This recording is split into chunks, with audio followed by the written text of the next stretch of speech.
Okay, hello all. Today I'd like to show you an update on the BANDIT keyboard. I've been working on it for the past month and a half and it's become pretty stable as of today. But first, I'd like to thank the Patreons. It's really a big help, so if you want to help the project, you can join at patreon.com/dscf. So, moving on. The first thing I'd like to show you is the editor for the 4-bit textures. That means you can pack twice the resolution than a normal 8-bit texture. So it's called TextSet and it lives in block 122. So if I go ahead and execute the editor, well, I will get trash that is living on the frame buffer and the memory that hasn't been cleared. But you can also see that there is a palette down here. And I can also call the command line to do a clean of the texture.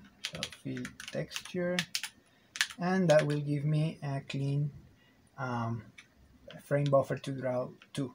So the texture is 128 by 256, or rather in reverse, 256 by 128, and you draw it using the keyboard. It feels almost like a what's that called, etch a sketch. So you can get a bunch of fairly mechanical lines. You can also do fields, but it's not perfect the field algorithm.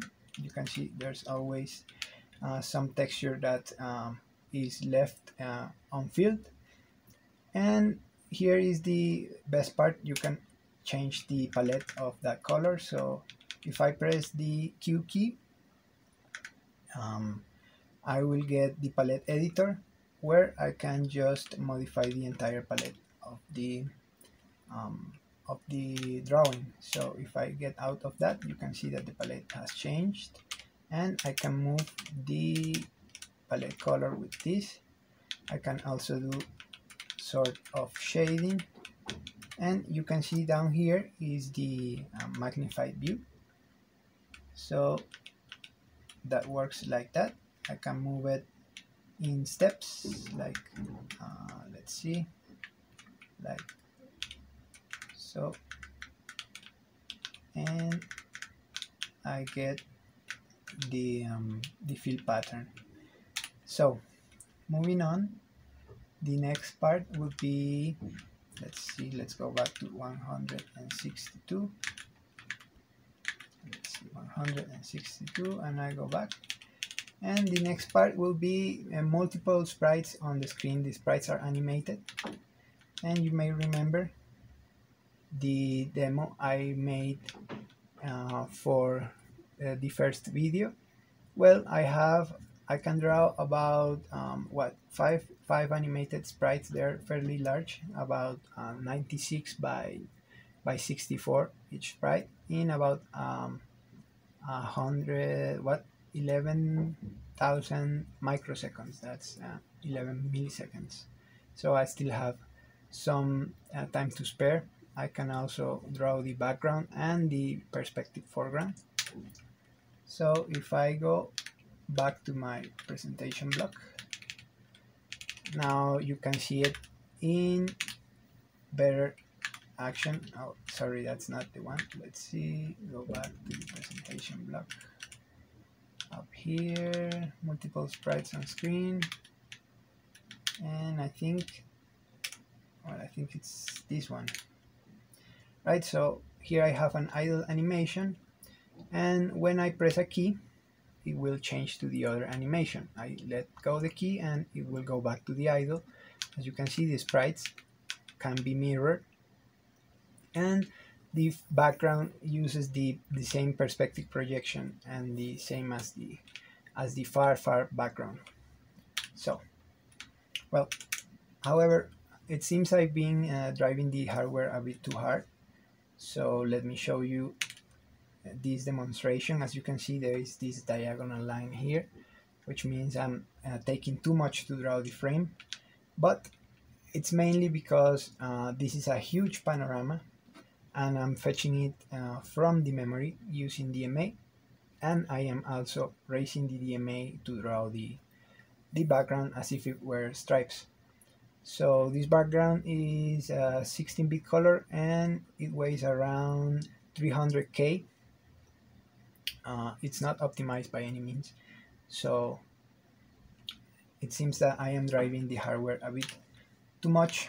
So in order to combat that, I did a tile set editor, which allows me to draw tiles from a texture and that is already prefetched. So if you can see here, I have a tile map and I can scroll it and the textures will just go over in the screen. I am also drawing this background here, which you may recognize from the past video, but you can see as well that the hardware is still being pushed just a little bit too much, so I might have to wait for the actual for the next Pico chip to arrive here. It's not here yet.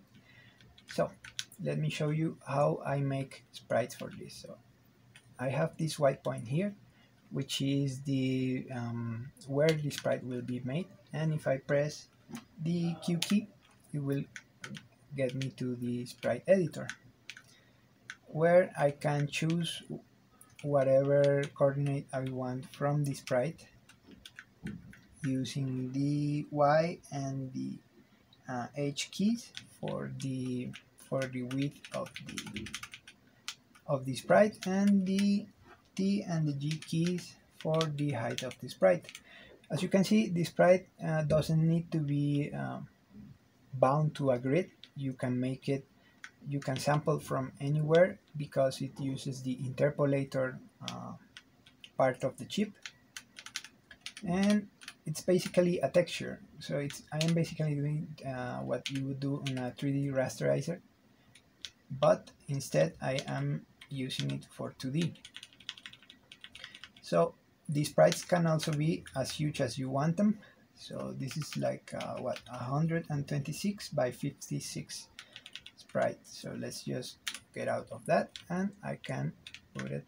Oh, and look here, you can see that it's taking the part of the texture sheet.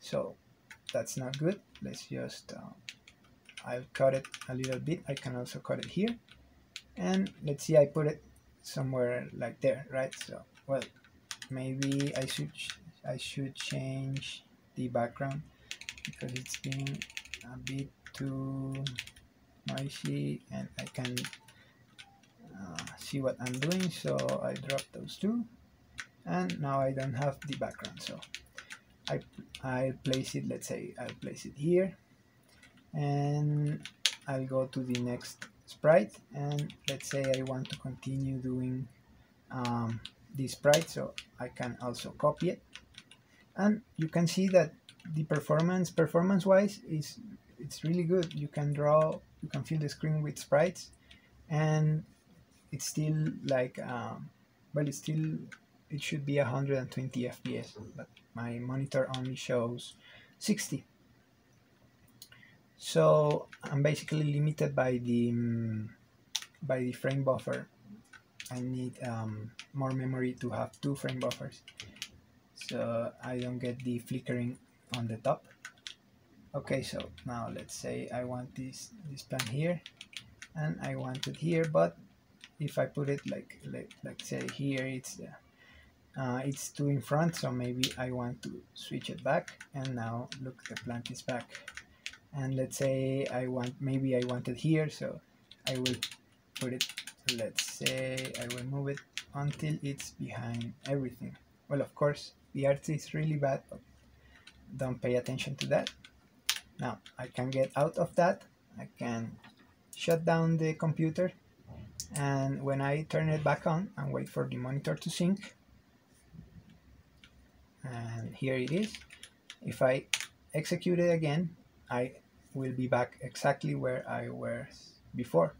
That is because when I am working here, I am saving to both the PS RAM, which is battery backed, and this data is also saved in a block of memory. Of course, it's not possible to see the data, but it should be somewhere around here. It's block 401 that I am using. I am marking it as XYZ just to see that is a special block. Maybe in the future I will have a hex dump that will dump the data there, just so I don't step on that block. And if I go back and do it again, well, you can see it's what I have at this moment.